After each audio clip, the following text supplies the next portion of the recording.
Well, hello, everybody. We are back for another Other Ink Thursday, and I'm talking to somebody this week who's got.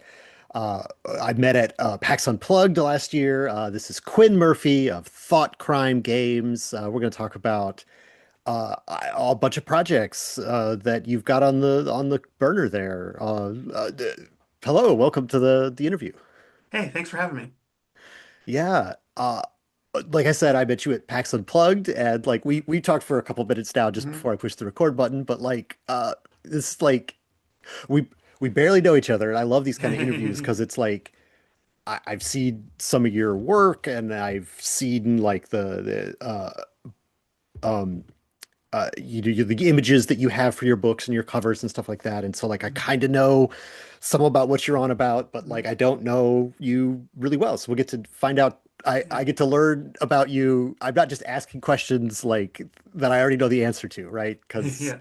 I'm getting to meet you as through this interview. Um, so I usually ask like how people got started, but like I always, it's always hard to ask the same question over and over again. But like, you're playing games, making games, like do you think of yourself as like having always played games, or did was there like a distinct like moment when you like discovered games? Like did you discover games as like a kid and you've always grown up with hmm them, or is it more like no, it was this college class where like I had to like whatever. I don't know. Like is it I mean, yeah, I mean, so my gamer sort of origin was it actually started when I was about 5 or 6, and when we used to live in New York City, and I remember my brother, he's about 7 years older than me, and so he and his friends would be playing games like they'd be playing first edition D&D.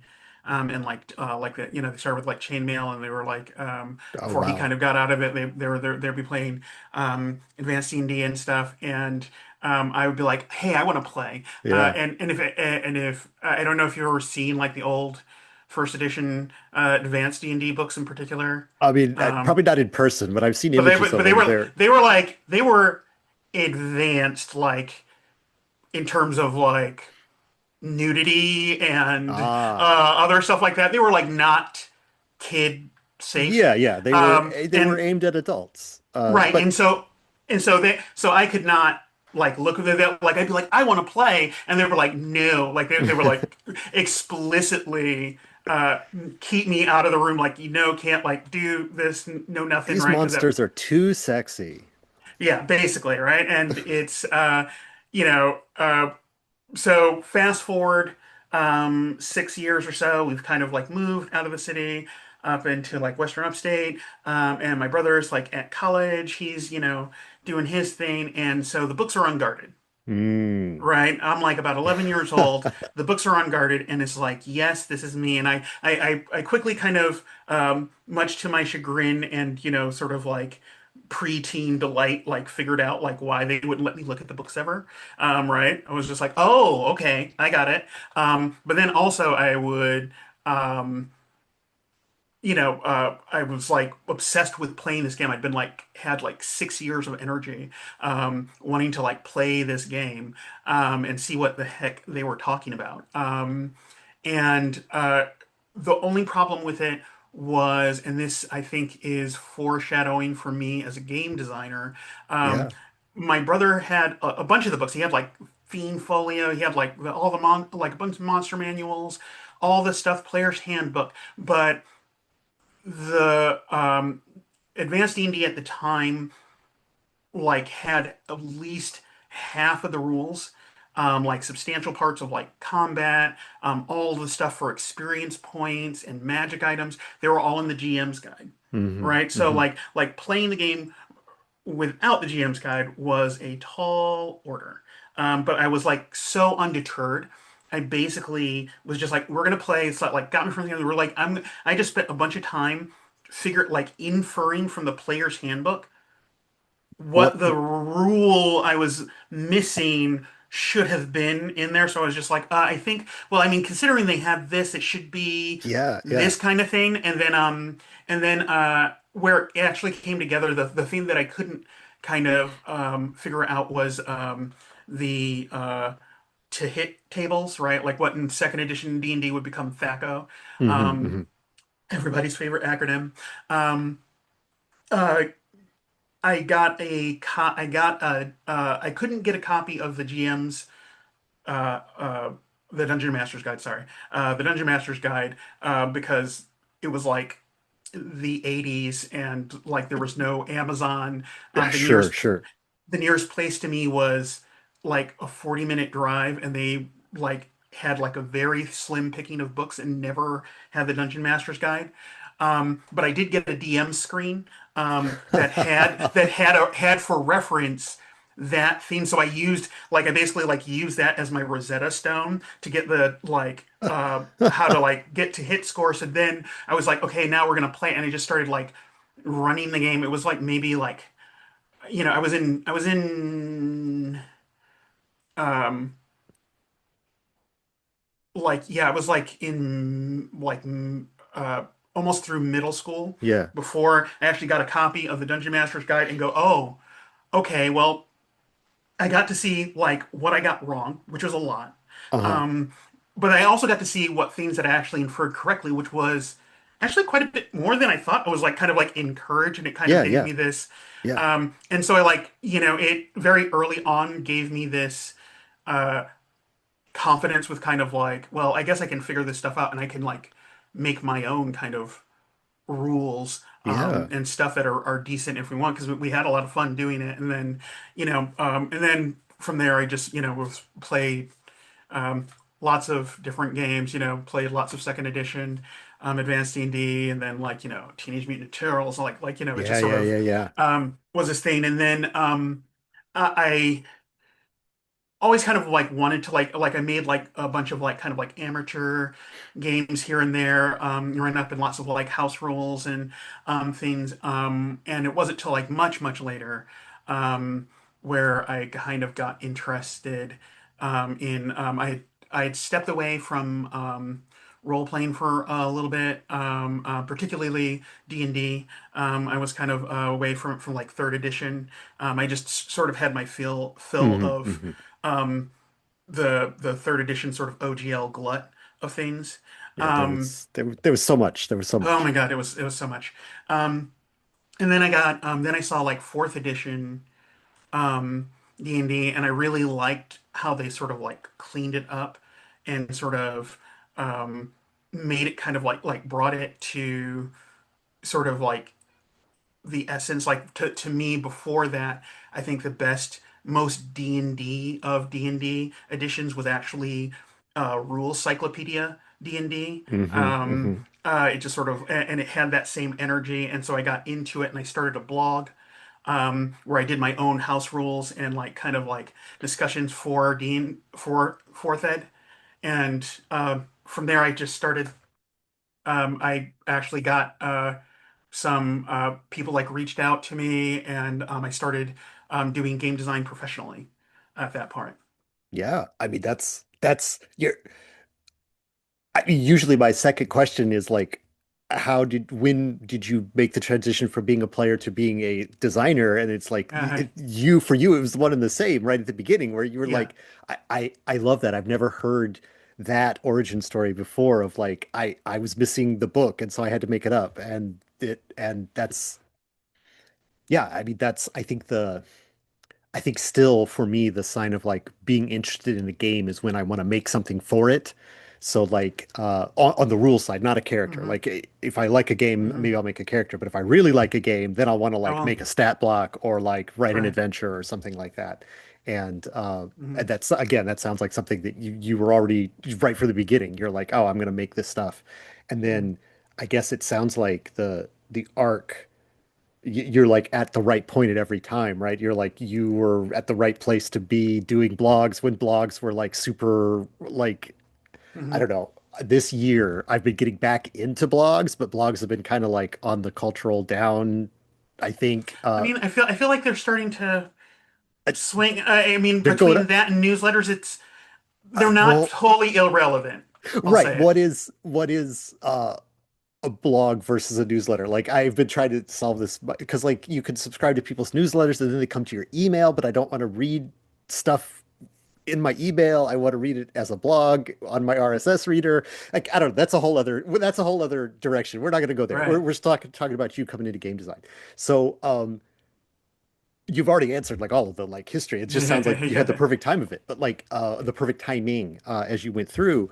And like I love a fourth ed apologist. That one got so sort of I mean it was a miss for the company and for most Mhm. people culturally, but I always liked the I mean, it was so focused on the tabletop and like Mhm. moving like one step here and like Mhm. giving advantage to friends and like the Mhm. area. It was very focused on the like, and like you say, almost going Well, back to like the chainmail era when it was right. a Yeah. It tabletop is. game. Yeah.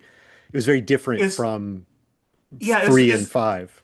It's very funny because people will be like, it's like too newfangled, but it's just like I literally used to own chainmail. Like I played chainmail. It's funny. Sometimes people would like come in there and they like kind of like I don't know, maybe I look young or something, or just they don't think I played it or something, and they'd come telling me about like what it used to be, and I was like, no, like I played that, and it's like what the appeal was. It's like instead of third ed took a lot. And like second ed and then definitely skill and powers, like the middle parts of the D&D thing took a lot on their shoulders because they were trying to be this every game. And so there was like all these like subsystems and we're like, doing this thing and that thing. And we're trying to like make this sort of simulationist kind of things that Mm, like honestly the bones of the games just don't hold well. Like the games were built around this sort of kind of combat exploration core. And that's what made them so sort of heavy, and that they kind of and fourth ed has a lot of other issues, which I don't I won't even get into some of the other issues for a fourth ed had, but there a lot of it has to deal with like WotC's approach, mm. um, and how they kind of like rug pulled a lot of people, which Yeah, like yeah. I that think that was that that definitely. doesn't that does engender a lot of bad feelings, and then there's some aesthetic stuff, right? But like in terms of like the rules, fourth ed was like kind of like a return to basics with a modern sort of sensibility, Yeah. which is a lot of the appeal. But then there's also, and I've like written about this, and I won't like belabor it, but like the an interesting thing that I kind of like learned, and it took me like a while to like process it and find the language for kind of what was happening, and because it used to drive me crazy at first until I was like, wait a minute. Um, is that people would come and they'd be like, "Ah, fourth ed, it's new thing. Like it's not kind of like, it's not D&D as I remember it." And then I would sort of ask, "Hey, how do you remember D&D?" Mm. And then what was interesting is that I would always get like a different version of D&D. Right? They'd always tell me about their game with their house rules and how they did this thing and oh we didn't like that thing so we did this thing and this thing. Like every time I heard it, it was another version of D&D. It wasn't any published version of D&D. It wasn't an edition of D&D that I played. Right. Right? It, it's And it's a oh real sorry. ship of Theseus situation. Right, but then what I realized is like a lot of what defines a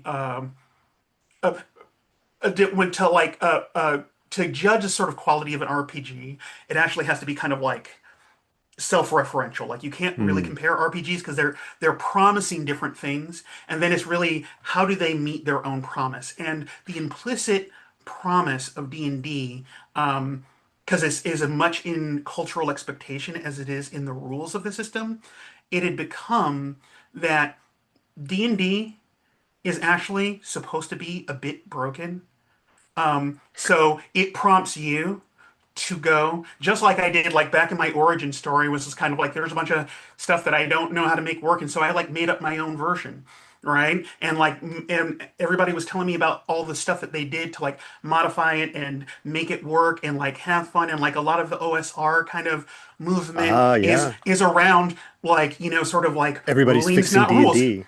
right, everyone is fixing D&D and fourth ed as the best, like it is the best designed version of D&D. It doesn't require fixing, and therefore it is Mm. not the version of D&D that people remember because it's not So the version that needs to be fixed, right? It does too much. yeah, I mean this is a very interesting idea. Like but I think you might be onto something where it is like that experience of the I mean the whole like you mentioned OSR, like the whole rulings Mhm, over rules kind of attitude that is mhm, sort of like one of the flagship mhm. hallmarks of whatever you call it, new school Renaissance or old school Renaissance or whatever. Like that's sort of the that's you've got to do rulings because the rules don't all match up. And so like if you have a game that does match up because it's been so well designed, you're missing Right. that element. Right, and yes, and even in there, like you can talk about sort of like what WotC did as a company. They went from the OGL to okay, let's close this up. Right, like they took in fourth edition, though the design was good with some flaws. Like I'm not saying fourth ed is perfect, but that's a whole other But convo. but it but for having it be tight is different than good. Like it's a different Right. philosophy behind it. Yeah. Right. And so now it's like so now they've locked it up and they're Mm. like, "Hey, we've designed it well, but like you don't have the same kind of access to it like even just sort of for my own personal things." So I made a site and I was like one of the few sites that really did this. Like most fourth ed sites, especially ones that got kind of attention from WotC and were kind of like, "Hey, we're covering a book or a review. We're talking about some game that we're sort of talking about our experiences with it or we're like reviewing books and I didn't do reviews. I didn't do any of that stuff. I simply made house rules and like, oh, hey, here's this cool thing. Here's this way I would extend this thing and to make new Three feats, new new daily kind of powers to use in your right. game. Right, or I had the most popular thing I had was so the thing that was actually kind of broken in fourth ed was their skill challenges. Those just their insistence on forcing a certain thing didn't work, and I actually had written a lot of stuff on skill challenge where I just basically ignored the like they had this you have to get so many before three and it made everything feel before you have three failures and it made everything feel artificial and I threw that out and made like very like comprehensive things that people really liked but like that I did got like no even though I was a pretty popular site at the time, I got no attention because I wasn't not part of that Yeah. tight model. Like by making my own content, I was kind of going against their direction that they were going in. Yeah. Yeah.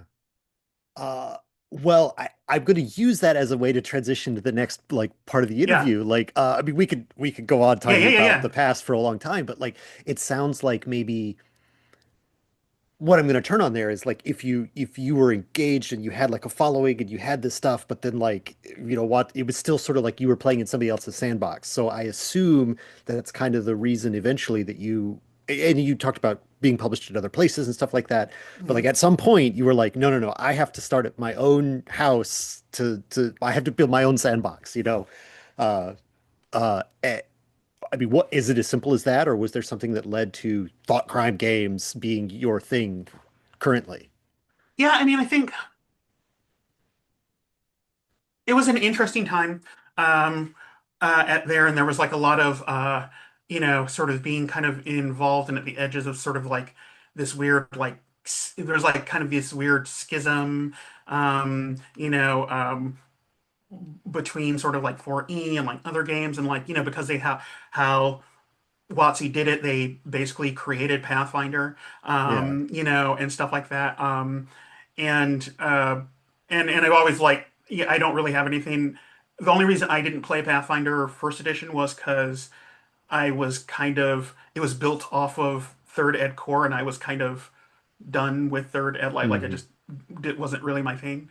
But I always thought Paizo was good. But with all of that and stuff, I kind of felt sort of burned out um, on that, and I kind of like took a break for a while, and then like I realized like I did want to like I play other that I was doing that, but like I always have played other games. I always like I I had gotten tired of being known as a D&D guy. Like people would kind of talk to me like I didn't know games, and it's like I played more games than a lot of people have.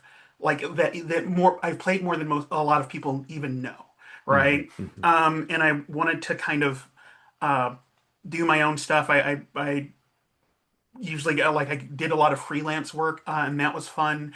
But a real the real impetus for me to start doing my own thing was that like when you freelance, uh, you are there's a way to like pitch a thing and do stuff that kind of like you're like, hey, here is something that I know will like fit in sort of what your company needs, and that also lets me sort of express that. Like I'm pretty good at finding those pitches that let me sort of stretch boundaries and but also fit within their kind of garden. But I had a lot of ideas that I know no one would ever Hmm. no company would ever want to Yeah, yeah. take on that risk of it, right? Uh, And fair play, right? Like that's sure. I understand that. But so the only way to get some things out are just to do them yourself. Yeah.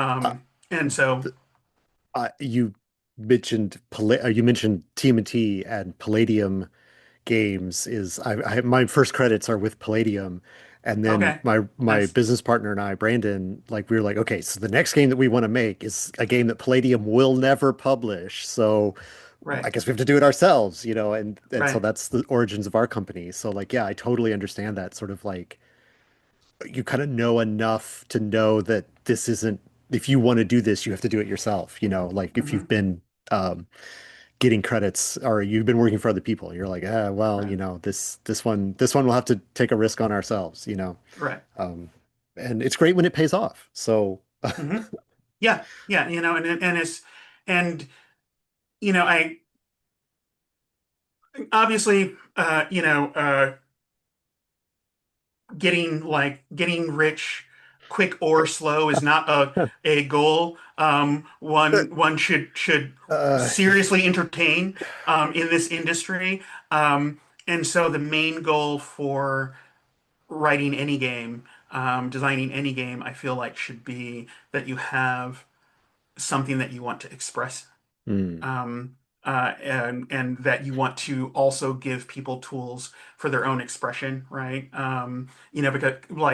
Because ultimately TTRPGs are games where people are the consoles. So like your game doesn't run without other people, so you have to make something hmm, that's interesting for them to want to express too. yeah. And so like I kind of think of every TTRPG as like a love letter to something. And so yeah, just sometimes you just want to write your own letter. Um, Yeah. Well, and I think that relates to I've got kind of a couple questions kind of swirling yeah, yeah, around, but like I don't want to be indelicate, so maybe sure. like we'll cut this out, but like from what I can tell, like Thoughtcrime Games like has like it's a lot of black content. And I don't think that's an accident. I'm sure that's not an No. accident. You know, like you've got a game called Griot, and it's like a collection of like these are black creators speaking to black Mhm, issues in America mhm, in the 21st century, you know, and mhm, Five Fires that we're going to talk about is also very much that way.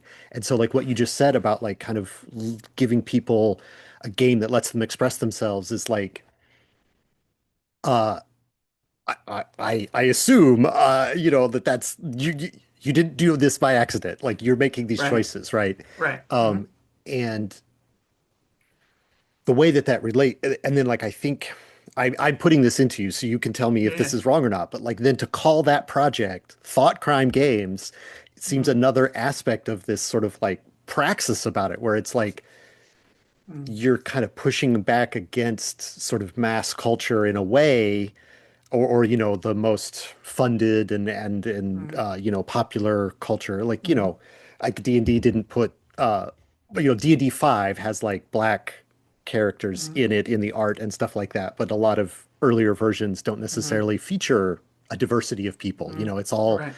medieval European fantasy tropes. And so Right. you're like, well, I'm going to commit a thought crime against this and Mhm. offer you a game about, you know, black storytelling instead. Mhm. I mean, is it as I conscious as mean, all of that, or I does it mean, just kind of work out that there's way? and there is definitely some of that in it. It's like a lot of it. The When I started, I've been using Thoughtcrime Games for much longer, but I've only really sort of started treating Thoughtcrime Games as a real business and like publishing stuff in the last few years. But Hmm. even before that, when I started, one of the there was definitely it. I've felt for a long time um, that I kind of had this weird like stance. Like I felt like kind of like this weird like where I saw so many people like, hey, I belong to like this tribe in Mm, the thing. Like I'm a person who plays story games, right? Like I mm. would never play that D&D thing, or I'm a D&D person. I would never play those story games, or I Yeah, never yeah, play yeah. those OSR games or this thing or that thing, and that like people like kind of like make this sort of choice. And as I've always my whole life never I've like refused Mm, those kind of options. I've refused those boxes. Being a black designer, people want sort of me to sort of, make um, certain games or not make certain games or not be there. And so, like, that's kind of this thing, just the fact that I do the stuff I do felt kind of like it felt like this sort of thought crime was like that sort of define um not to be contrarian but defined simply out of the fact that I choose mm. um to express myself in the way that I want to define Yeah, myself felt kind of like again a thought crime when people were easily in these all these little boxes. yeah, yeah. I try to and with the stuff that I publish and work on, I try to um you know kind of get out of those boxes, like we did the Griot anthology, which is an anthology from black artists, and then Five Fires we'll get to in a second, Yeah, yeah. about hip hop, but also like community radio, which is actually like an improv Welcome to Night Vale love letter, stuff like that. Like I make a lot of different, or like Wildfire Trilogy, which is like a micro story game thing. I make lots of different games. Um, and I have a couple of crazy ones on the horizon too that are very different from all of these. Yeah. So, Well, I'm excited to hear about that. Uh, oh, yeah, and well, I had a question and then it escaped me. It'll come back just a second. But mhm, the oh, I remember you talked about how like you have always not chosen, like you didn't like the story game versus crunchy mechanics rule, like right, culture war or whatever. You're like, I mhm, refuse to choose, I want to do both. And I noticed that because I got the ashcan of Five Fires to so that I could look at it, so mhm, we could talk about it a little bit. But like I was surprised at like I mean there's a lot of, we were talking about subsystems earlier right, in this interview, but like there's when I saw your table at PAX Unplugged, I'm like, oh, story game guy. Like it's like these are small little indie games. They're like mhm, they're the small mhm, size and they're soft covers and they're colorful art on like themes that are not delving into underground places and mhm, carrying out hordes of gold. But then like I was reading Five Fires and it's like there's like character classes and there's like subsystems of mechanics and choices and you mhm, have to do city mapping and like I want to hear all about it, but it's like it was a crunchier game mhm, than I expected just from like just seeing the mhm, picture of the cover of it. So mhm, I'm feeling what you're saying in that mhm, like you're like I choose not to choose. Like mhm. that's I And felt it in that game. I also am a regular Pathfinder second edition. Pathfinder second edition is extremely my jam, and that's like definitely got crunch. I've written Mm, multiple adventure books and like monsters and stuff like that. Like I feel just as comfortable there as I will about sort of like a lyric game or like Yeah. story game kind of thing. I just Games. I just like the different ways you can express yourself. Like I feel like Yeah. if I could wave a magic wand, I would just make it so people didn't feel like they had to choose one Mm, thing, that they could play the game they want for the things they want to express, and then they could just go and do the other thing, right? Like they yeah. could do simulationist, pull out your like compass kind of like, and like your Is it? calculator and, crunch it to the, ground and then sit there and play off a single piece of paper like Honey Heist kind of thing and play fast and loose and Yeah. there's no contradiction there. Yeah. I mean, it's probably beyond the scope of this conversation, but Yeah. like, what are the forces that make people feel they have to choose? Like, because I don't know, I didn't get that Mhm. message either. So like, I also am somebody who appreciates a good crunchy thing from time to time, but also like likes a poem that's presented as if it's a game. Right. Like, yeah. So. Uh, anyway, I do want to dig into more about Five Fires. And you Yeah. mentioned coming out of New York when you were a kid. Is it like so? I, I I've been known to listen to you know Black. I have the Black Star album by That's a uh, great album. Mostef and Talib Kweli. I have listened to that, and I've been known to listen to Lauryn Hill, and so like, but like. I that hip hop is not like my genre, right? It is not Mhm. something that I know too well, and I have tried to listen to some of Mhm. it, but it is not something that I know much about. But I do know that it sort of like comes out of that New York scene. Mhm. So is it personal from your memory, kind of, to I connect to mean, this particular thing? Because it it's about the is. right time, right? You were there in Yeah, I about mean, the right time. I was alive, but I wouldn't.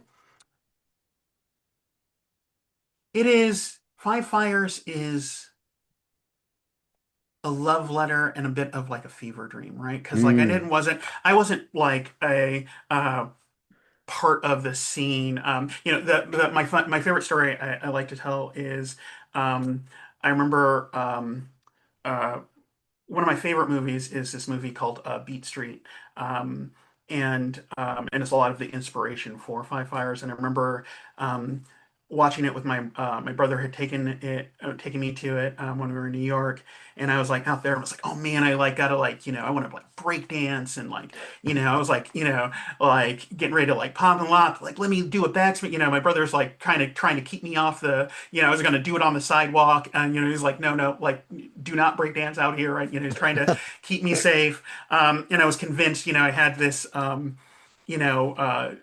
book of like sort of with breakdancing moves. It was a very draw a circle, then draw the rest of the owl kind of breakdancing book. It was not highly instructive, but um, I did not become a breakdancer or like a graffiti writer or a MC or any of these things. A few years later we moved to like upstate New York, right, right. very far away from this stuff. But I've always had this connection with hip hop. I've always thought.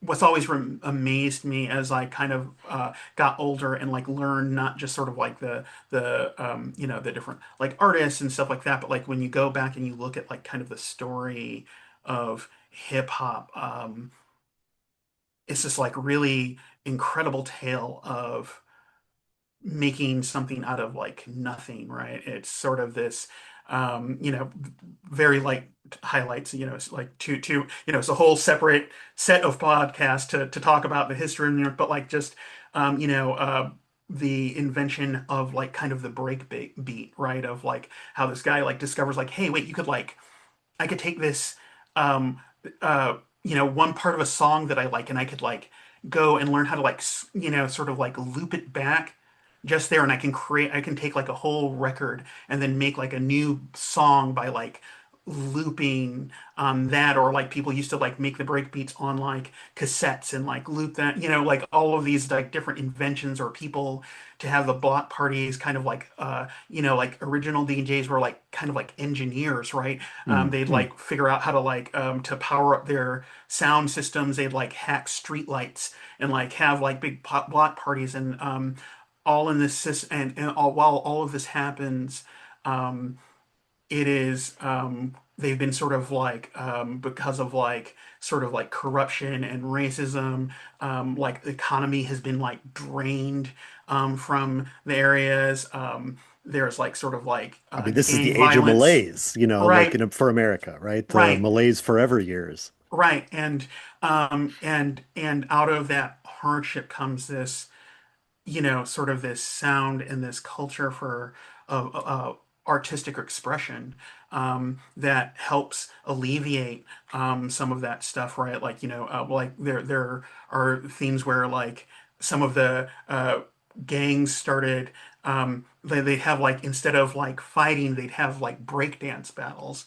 Right, to like help, like, so like we've got the best breakers, right? Like, it Yeah, wasn't yeah. like you weren't universal, but like it happened, right? And and eventually this sort of like artistic culture, kind of it changes New York, and like ultimately, we are living in the present. We know that it changed the world, that It's like a it global. is all over, right? Like you can go to Mhm. South Korea and they've got hip hop battles, and like great dancers. It's spread out, global, worldwide, and everyone has like this connection to it now, right? But it started in this base, people sort of solving and using art to relieve their own issues and their Mm, own mm. problems. Yeah, And yeah, so I wanted to really, it's the thing that inspired me to want to, many years later, right? Like, right, right. uh, to do something that, kind of lets you tell that story of how you're dealing with your problems. It is not a, like fantasy game in the thing of like, I didn't,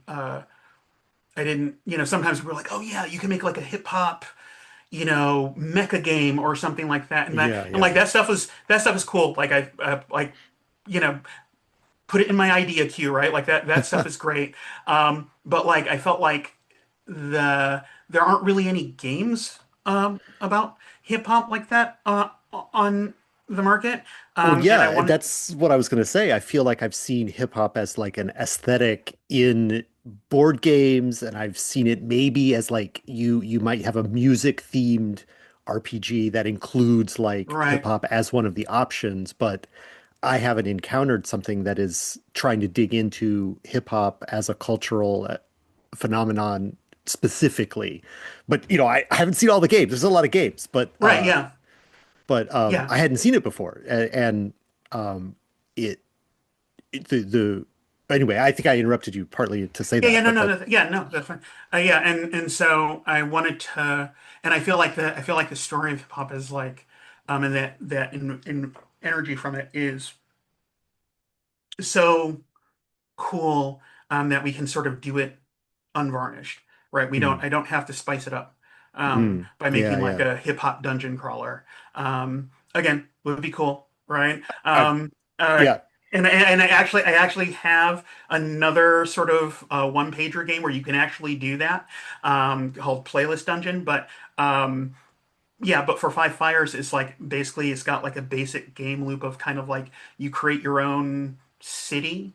Um, uh, I wanted to ask about the city part of it because it is. I mean, I love Microscope. Microscope is like a game mhm, where you make a history of a world and stuff like that, and it could be anything. So, like, not everything is Microscope, and this isn't that, but like, it is sort of like you buy. That's the first step. Like, even before character creation is like you have to make your city, and then like that is it. I mean, you talked about like the origins of it in New York and stuff like that. So it's like you could have said it in like here are the problems that are in historical 1970s New York, mhm. but you didn't do that. You chose this other like option to like kind of customize your city for your player Mhm. group, and Right. so I don't know. Like I mean, I guess why. That's not a very Yeah. interesting question. But But like but uh, but like I think I guess it lets you have more custom problems to then explore r- with your character.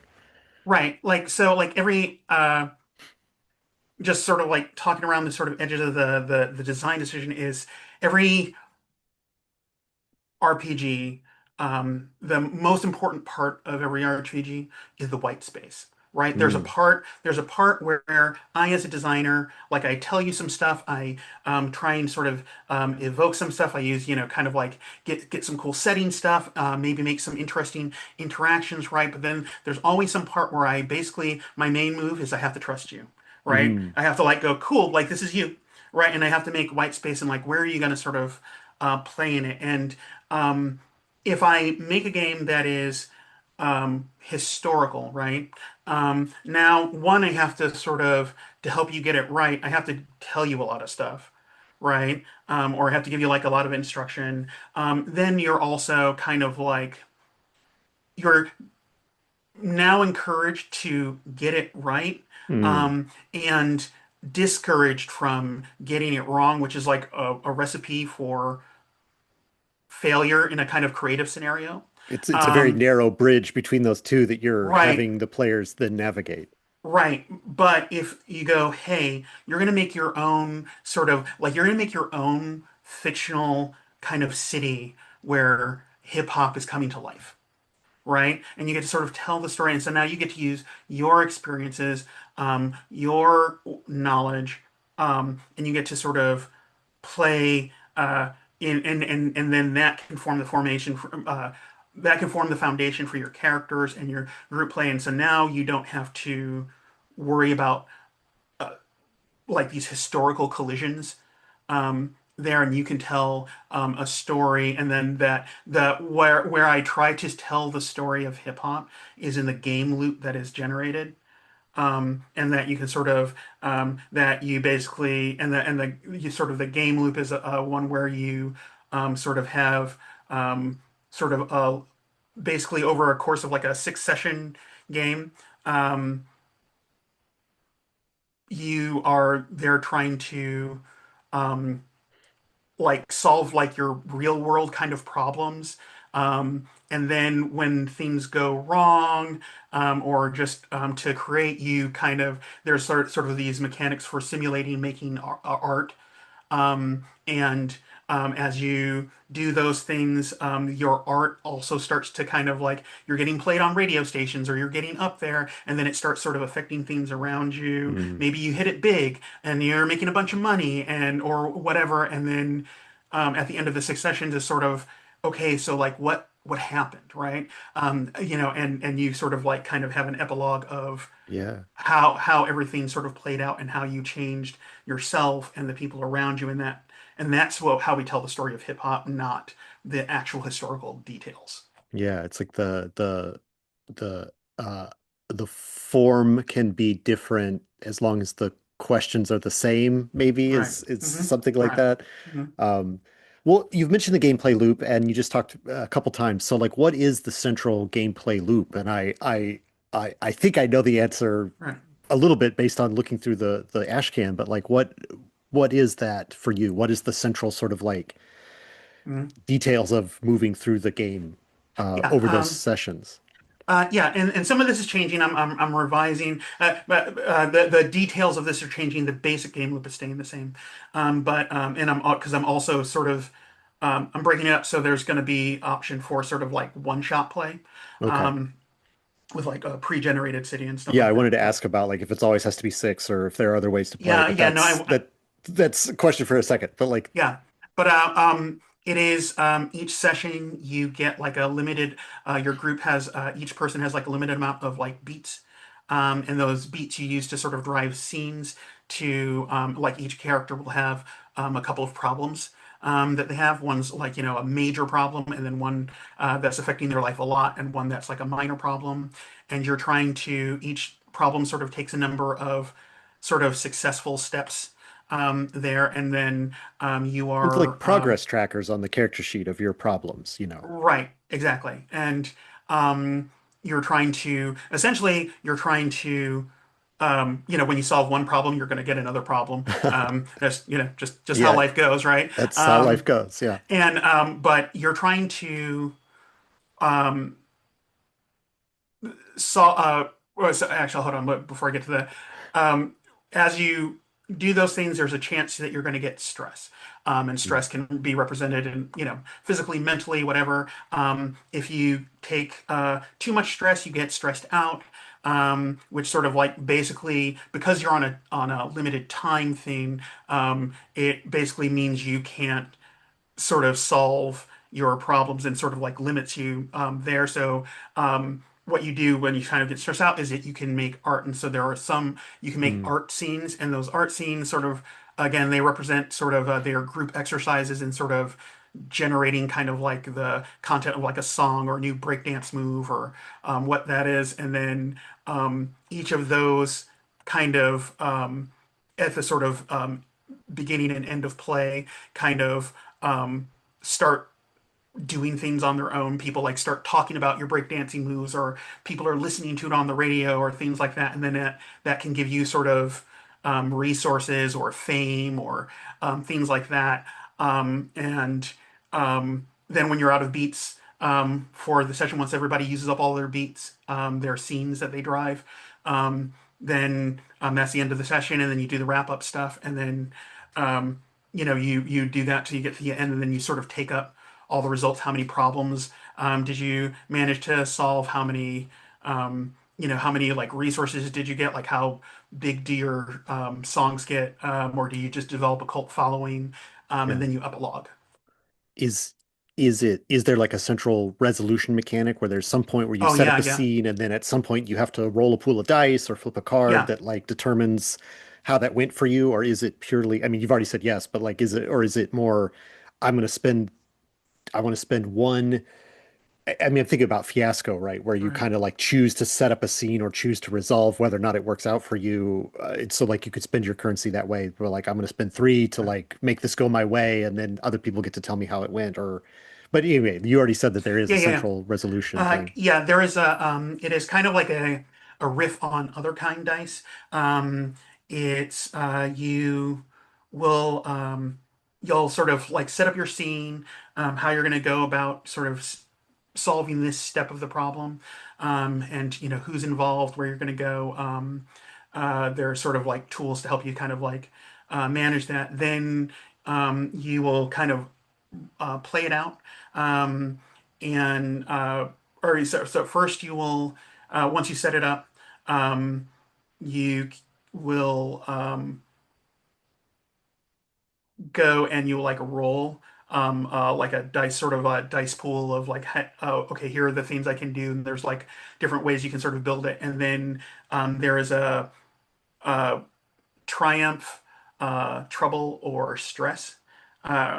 And to succeed, and then you're going to basically match out like there are sort of difficulties, and you're going to try and match them up. Your dice, you're going to try and beat each one of the three with them. If you beat triumph, you'll basically succeed. Um, if you beat sort of like trouble, no future things like like if you don't beat Hmm. trouble, um, sort of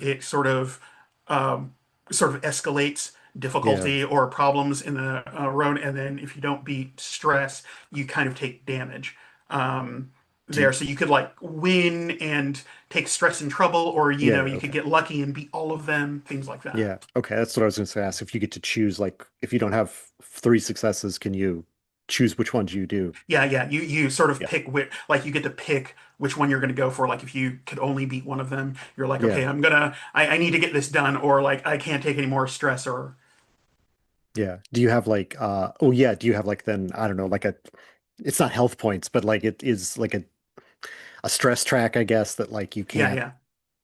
you're out Hmm. of the scene, I guess then it's not really a game where uh you don't want to it be players going down to zero hit points or Yeah, whatever, but like yeah. it's I not mean, really that kind of game.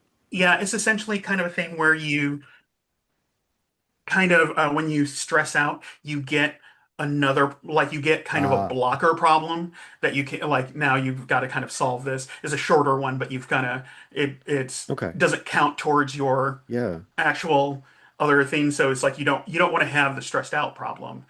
right. So you want to try and avoid that if you can. Yeah. We it there's and this is what I was talking about like it's got a lot of pieces, moving pieces, dice and Mhm. trackers, Right. and you've got different. I mean, you don't really have different stats exactly, or Right. you did, if you do, I missed that. But like, No. but it doesn't have. But it's all in service of such narrative storytelling play. Like, Mhm. you're not going to get, like I was just saying, you're not going to get knocked out and then like you have to spend 3 rounds Right. unconscious. You're like, you know, the story just makes more story, and Right. you're Right. kind of just moving forward. It is very much this blend of like these, it's not purely narrative and it's not purely mechanical. It is very much, it's got a lot of both. It's got a lot of Right. both, two great tastes that taste great together, right? Mhm. Right. Uh, yeah, I I don't know. What else do you want to tell us about the game and like the kind of the status of it right now? I was looking at Yeah. I got a card here. I showed it to the Yeah. camera, but it doesn't really I don't know, really come through. There's kind of this almost sort of anime chibi Mm, version of these hip hop characters in this piece mhm. of art that's on this card. Like not Yeah. exactly, but That's like yeah. kind of going in that direction. And That's I see that you Jesus got very Panza. He's really great. But and sorry, go. no, I was just going to point out you've got behind you, you've got some very colorful, Yeah. goofy looking people in the background behind you as well as art. So is it, I mean, that is, I don't know, it's one of those like tropes of culture, right? Where like you get like an urban quote unquote thing and it's all dark alleys and Hmm. everything takes place at night and it's all in harsh lighting or Hmm. whatever. But like everything I've seen, this is fun, looks fun. I'm sure Hmm. that that fits with the theme that you're talking about like from the beginning. Um, I think I Yeah. read it. Maybe it was in your hip hop being about love. I think is there's like a Yeah. statement in the ashcan about like Hmm. that's what it means to you. So that's what this game's about, and so Hmm. that's reflected in this piece of teaser art. Yeah. So like, is there? I mean, this is almost like expanding out kind of the like art being like fitting the theme for all your games. Like, is art something you really focus on as like a way to communicate the game and the feel and stuff like that, or is that sort of like, you got to have art a little bit, but it's not necessarily the No, I mean, focus? I try and focus on like kind of like how I want to sort of um communicate that. Like like I feel like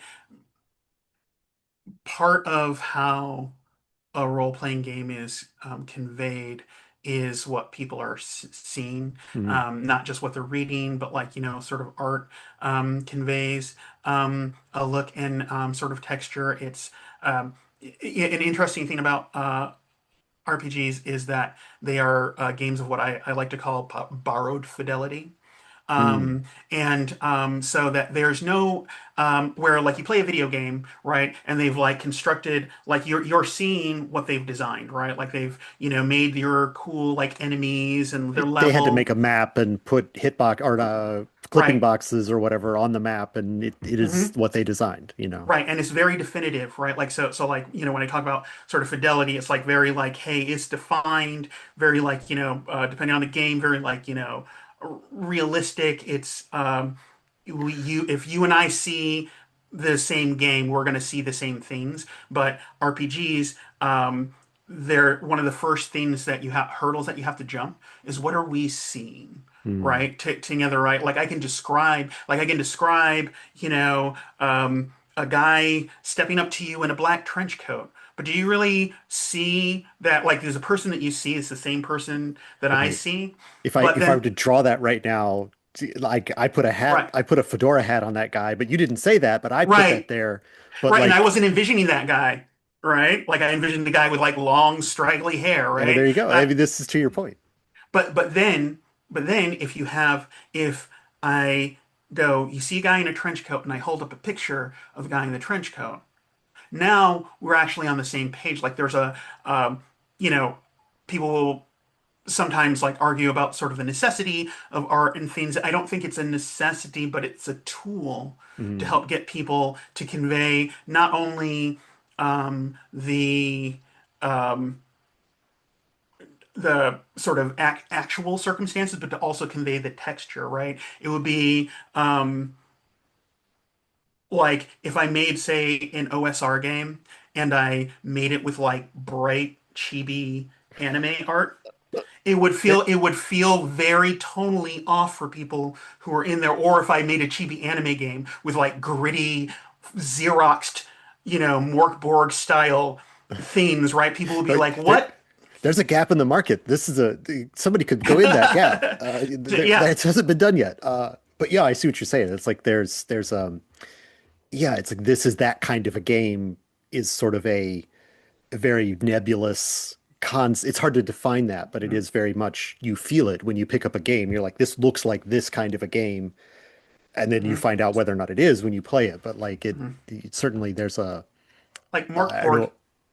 Morkborg, for example. I feel like Morkborg is like because it's like rules imprint is very light, but its style imprint, is visual design aesthetic is maybe Well, one of the most powerful things in gaming, right? I You mean know a board game when you see it. it's made such a cultural impact. There's Hmm. just constant like versions of it and Right, iterations on it, and so many people have made their own something Borg. right. And yeah, I mean, it's definitely, I think it wouldn't have had that kind of impact if it didn't look the way it did from Mhm. the off. Right.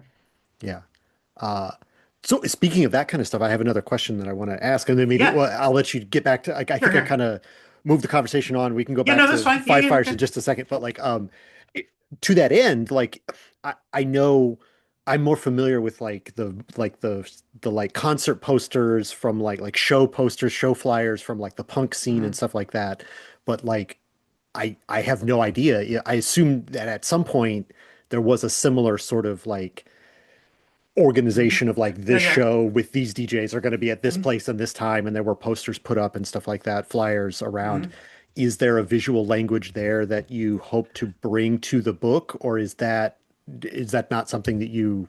Yeah, no, I want to, I want to definitely imply some of that and bring it in there, but like, this actually brings kind of like a larger, question of authenticity, Hmm, right? I think that um, well, I definitely want to have something that feels anchored in that space and kind of conveys what I know. But again, I don't want to feel like um, I don't want to get in the sort of authenticity trap. Like I've got to be sort of so real and like kind of right. have exact verisimilitude because again, it just encourages people to feel like they're gonna not be able to approach this because like oh I don't know enough about this Yeah, yeah. to do it and like a lot of the design decisions I made or even language right like I could use a lot of um sort of like sort of terms from the sort of 80s 90s hip hop and like inflect everything with it to make it feel more real or authentic but then it also makes it less appropriate or Right. If it less if not if less it approachable. Sorry. Yeah, if it could be any city, then it doesn't the slang and the style that came out of that specific city in that year, it doesn't Right. have to be that. So yeah, understand what you're saying about kind Right. of trying to Mm-hmm. get that balance between the two sort of things. Mm-hmm. Um, well, Quinn, we've talked for a while already. Is there anything else you want to say about Five Fires specifically before I ask you to tell me anything else that you have to say about like other stuff you might be working on?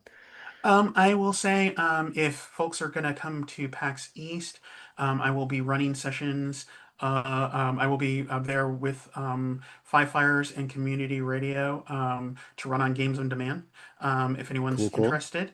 And there'll be like some an actual play that's coming out of the game in March, and there will be I've got like a lot of sort of community stuff coming out there, so keep an eye out. Yeah, And then I'm looking to get a physical. I've never had a physical copy of the ashcan, so I'm looking to solve that in the next like month. Um, and then have more available, like an actual final version available a few months after that. So yeah, so keep an eye out for it. yeah. I mean, it's on itch.io right now. That's where I Yep. downloaded it from earlier Mhm. today, before we had this conversation. Mhm. Very reasonably priced for, 40 pages of cool game design. Um, that's my little plug for it there. Thank Um, you. uh, the Well, you mentioned community radio. You've talked about. Mhm. Is there any other projects that you mentioned a while ago, like some other wilder projects? Do you want to give like just Yeah, I don't know, like a 1 minute like yeah, pitch for some of the other stuff you are planning yeah, to work on in the future? yeah, absolutely. One I want to mention, another musical theme one, is Playlist Dungeon. I did it Mm, for the one page RPG Jam. It's such a fun game. Um, uh, it's basically a game. I call it a song crawl game. It is you play um, uh, people who are actually like living songs in like sort of like a music land there, and then you are like adventurers traveling through song. Like you actually make your characters by playing songs and basing your attributes off it, and then your GM makes playlists of songs and then turns those into dungeon rooms. It's super fun and a great excuse to like listen to music and uh, roll dice with friends.